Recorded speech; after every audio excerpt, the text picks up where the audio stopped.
sisters. So,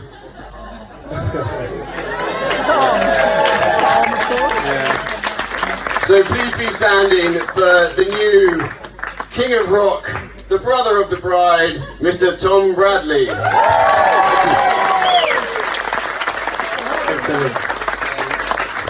You actually stole my first line there, so first of all I'd like to extend a warm welcome to all of you to Butterstocks on behalf of my mother and my late father. This has been our family home since 2006. We've shared countless memories here as a family.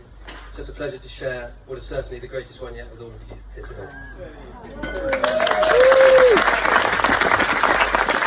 Well, this is a speech I never thought I would have to make, but one I'm nevertheless honoured and privileged to make.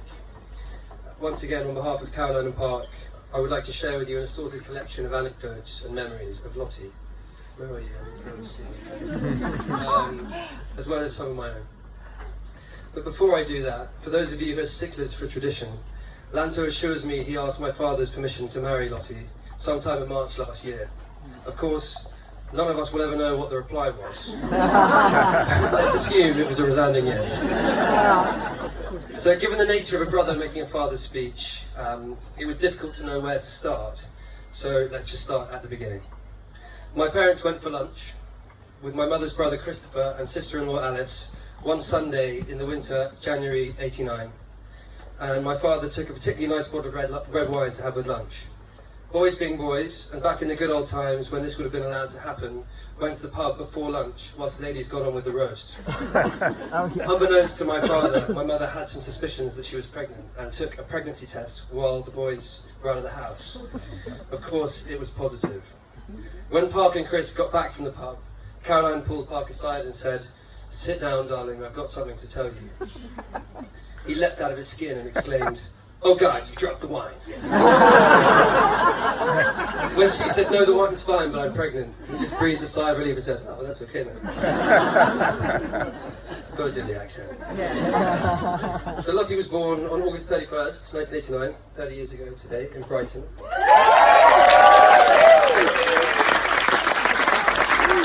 Becoming the younger sister of Alex and myself, she developed into a strange but adorable mix of shy and crazy, with a big blonde mess of a hairstyle that earned her the nickname Thunderstorm, alongside her other nickname Bat, which derived from her big ears, which she hadn't quite grown into yet.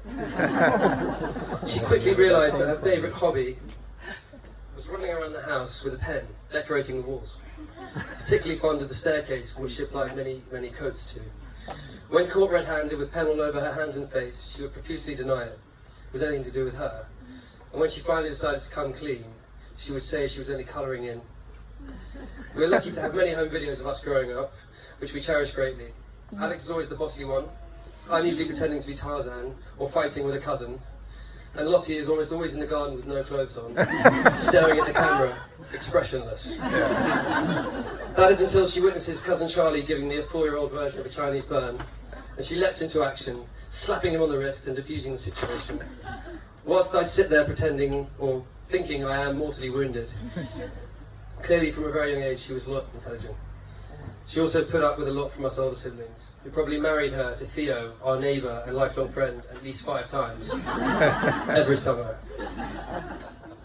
So soon she found herself at Windlesham School, a place where she really flourished and excelled at so many things across the board, though she was lucky to get in after some interesting interview technique. When asked what book she liked reading, she simply replied, "I don't like reading."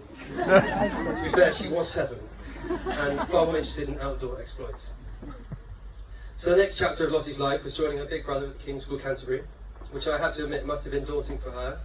Naturally, she became a captain of sports teams and an extremely successful all-rounder. One thing